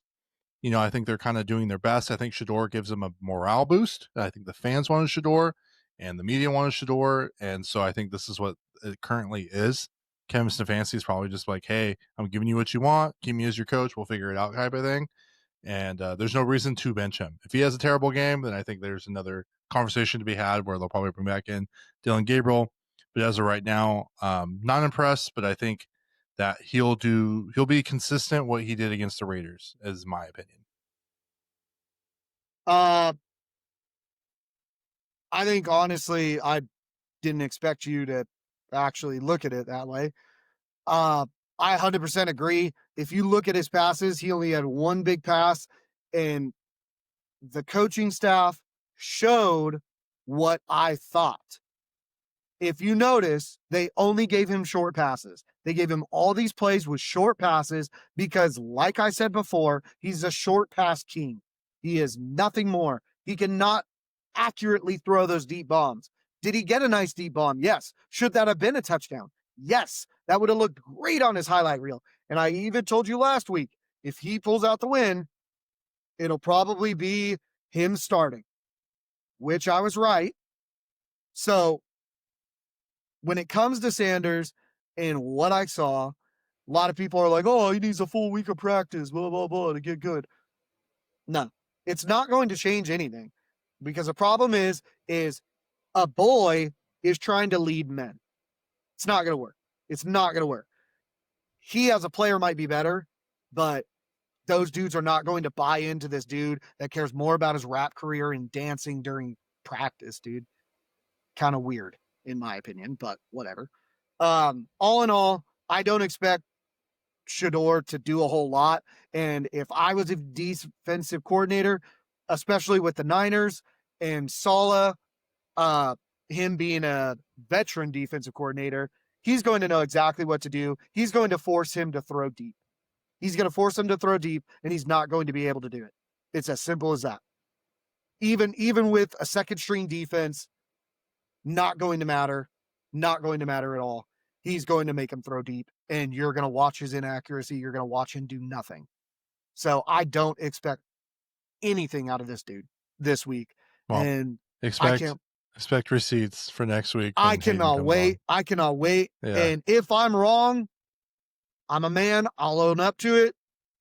But, you know, we'll see how he really does when he plays the Titans. Okay. Go watch that. Crazy, watch that Cam Ward, dude. Show Shador what it's all about. All right, let's move on to the next question. I don't know about all that. All right. Can Kirk Cousins make a run at the playoffs with the Falcons before getting cut? No. Nope. So this year, I'm gonna just tell you, Baker Mayfield's out. Okay. Baker, I don't know how long he's out. He could be out for the year. If that's the case, okay, the Bucks are 6-5. The next closest are the Panthers at 6-6. And then it's the Falcons at 4-7. They technically have a shot. Okay. No. Do you think Kirk Cousins can string up some wins and sneak into that, win the division and make the playoffs? Nope. He is a system quarterback that is out of his system. It's as simple as that. So my next question would be, do you think he gets cut then at the end of the season? Because I think he's owed like $50 million against the cap or something like that, 57. Yeah. And do you think he continues playing or do you think he's done? I think he'll continue playing, but he'll play as a backup role to, I'm actually going to call it now. I think he goes to Green Bay. Green Bay. Interesting. Yep. I think I have a better prediction for you. Ooh, okay, go for I it. can see him going back to Minnesota No. because JJ's a young quarterback. Yes, JJ's a young quarterback. He is That's injury prone. fair. That's fair. O'Connell needs a guy. He needs to figure it out. They're not going to need to pay him his salary. Or, and I've heard this is just wild. I don't know if I agree with this. The Niners trade Mac Jones away, which I don't agree with. No. And somehow No. get Kirk Cousins in free agency No. and as a backup. No, there's no way. Because that is the system that he likes No. under Shanahan. If the 49ers do it, they're 100% just as stupid as I thought. But I highly doubt it. There's no way you're trading away Mac Jones right now. That boy was winning you games. That boy was playing hockey. So they're not trading the Falcons, but I'm saying they trade him to somebody else, just in general. No, because they don't. They have him for another year. I doubt it. But that's just something I heard today, and I thought I'd talk about it. I just thought that was interesting. I mean, my biggest prediction is he goes back to Minnesota. I think it's an interesting theory, but I highly doubt it. But I think the Minnesota thing actually isn't too crazy. The more and more I think about it, I think he would do better I think Green Bay would be better if they did it that way, because Jordan Love does get injured almost every single season. Sure. So, but they really like Malik Willis. That's the only reason why, and they don't pay a lot for him. And it's so weird. I just don't see that. I don't see them grabbing Kirk. I don't think Kirk works in that system, to be honest. I don't know. Personally. Maybe. But that's neither here nor there. Just something I thought we'd talk about. Yep. I got a couple more. I keep saying that, but I got like 4 more. Cowboys came back 21-0. They won 24-21. Do they actually have a shot at making playoffs? So first I'll ask, there's 2 parts to this question, okay? Do they actually have a shot at making the playoffs? Okay. And then can they make it the Super Bowl, or can they win the Super Bowl? Because online people are trolling the hell out of our memes, all the old memes from like 4 months ago, which is, I don't know why they're deciding on all the 4 month ago memes to comment, because they all think I'm an Eagles fan. I'm not. I'm a Niners fan. You know, I'm going to tell you the percentage per NFL.com. This is before the win, so it hasn't updated quite yet, and I don't know why it hasn't.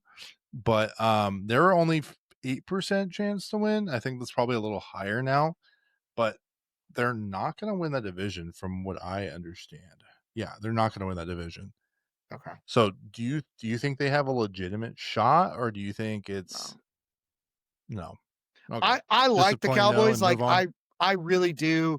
I like their roster, but I think they just have too many blunders. It is what it is. Okay. Yeah, I don't think they make the playoffs. I think it's a little too late. Yeah. I think if they can keep everyone together next year and maybe add a couple pieces, they'll be okay. Yeah. But I don't like it this year. Maybe blame Jerry Jones for that one. Maybe sign Micah Parsons. I don't know. Well, they could have. Yeah, they could have. But hey. Okay, 3 more. Are the Rams going to be the number 1 seed at the end of the season? Ooh, that's a good question. So I can give you their schedule. So they got. Yeah, I think it's possible. They got Panthers, Cardinals, Lions, Seahawks, Falcons, Cardinals. Yes. There's only 2 games that are questionable: is Seattle and Lions. You don't think the Cardinals could be a trap game? No. Okay. No. Sean McVay is too good of a coach in divisional games. All right. 2 more, and this is going to be about the Niners for me. Brock Purdy threw 3 picks against the Panthers, okay? We talked about this repeatedly throughout the show. I agree.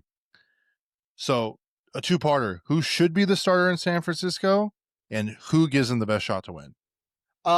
Who should be the starter is Brock Purdy, because they paid him. Who gives them the best shot at winning? Mac Jones. 100%.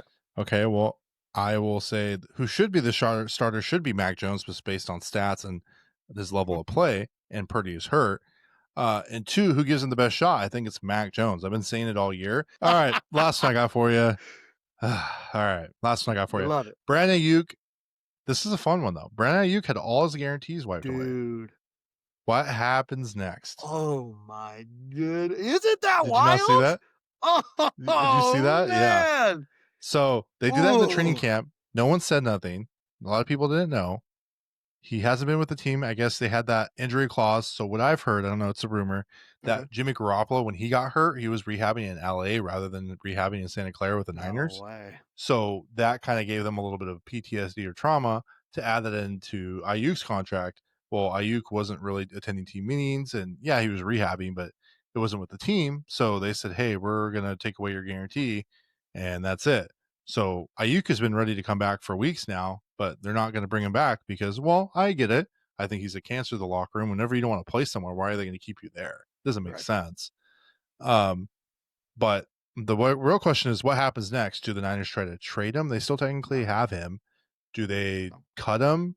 Do they, what do they do? I mean, at this point, It's a shitty part, but this is where the business of the NFL comes in.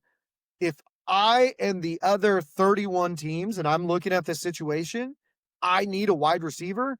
I'm not trading for this guy. They, if they are going to trade for this guy, they are trying to trade him away to get rid of him. So if I'm an organization that is receiving that call, I'm not giving them anything. You're going to pay all of his contracts. I'm going to give you dirt poor draft picks for him because well, you no, don't want him and you're going to end up his thing's cutting him voided. anyways. Yeah, his contract's voided, so I don't think he's guaranteed anything. So, But even then, there might be some things in the contract. I don't know the verbiage right. But mm, at the end of the day, regardless, is I'm not going to trade for this guy. I'm not going to do any of these things because they're going to end up cutting him anyways. They don't so want to do owe you him think? any of that contract. So do you think he? Okay, so say he gets cut. Okay. Do you think someone picks him up? I mean, I know Yes. he's tied to the Commanders because of the Jaden Daniels and Debo and all that, Hmm. and that's where he wants to play. Yeah. I know he mentioned Steelers, but Steelers already got DK, You so I don't think you that's going to happen. 100% you pick him up and you pick him up on a 1 year deal, maybe a 2 at best, but you A pick him 1 year up on a deal, 1 year like deal. with money or with Prove it like deal. veterans Prove it deal. minimum, Prove it like deal. incentives and stuff. Yeah. Yeah. Give him incentives, give him a lowest amount of guaranteed money possible because one, you don't know how that ACL is gonna hold up. And two, it's a prove it deal. Prove to me that you're worth money and we'll pay you. That's exactly what it is. I think my quip about it was I wonder if people reach out and be like, "Hey, Niners organization, Jed York, what do you think about Ayuk? Oh, well, this is all that went down. This is everything that happened. He didn't Mhm. want to be here. He's a cancer to the team. Is this gonna, and they might be like, well, I don't know if we want this guy in our locker room. I mean, is that a possibility? Do teams just go, hey, there's just too much Yeah. red flags here for us to I even mean, consider? it's possible. It's possible, but I think I mean, they teams blackballed Antonio Brown at some I, point, yeah, well, yeah, but I think granted, but I think teams will still give him a chance. There's no mm. reason why you can't take him in during training camp or do any of that and just see how he meshes. Nothing wrong with that. All right, everybody. Thanks for sticking around. If you haven't already, please like and subscribe. That really helps us on the YouTube algorithm. You can watch this on YouTube, Spotify, Apple Podcasts. You can go to our website, www.encinasunfiltered.com. You can see everything we have going on in Encinas Unfiltered related. From there, you can see our merch website. You can see our TikTok, our Instagram, our Twitter, our Facebook.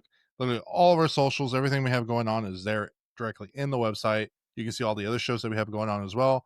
Just a reminder, please do your fantasy royale before Thursday. That's when everything, if you want the $1,000 bounty and you want a shot at it, do it then. Also, if you want to join our Discord and you want to become a legend tier member before it's all gone, I mean, this might be our little Black Friday special, 99 cents. It's 99 cents a month for life. We don't only just talk about football. We got boxing, we got MMA, we got betting, we got basketball. We got a little bit of everything for everybody. So if you're interested in that, sign up, let us know, and we'll throw you in on the Discord and join the community and let's have some fun. Have a happy Thanksgiving. Spend some time with your family. And until next time, everybody, peace. Later.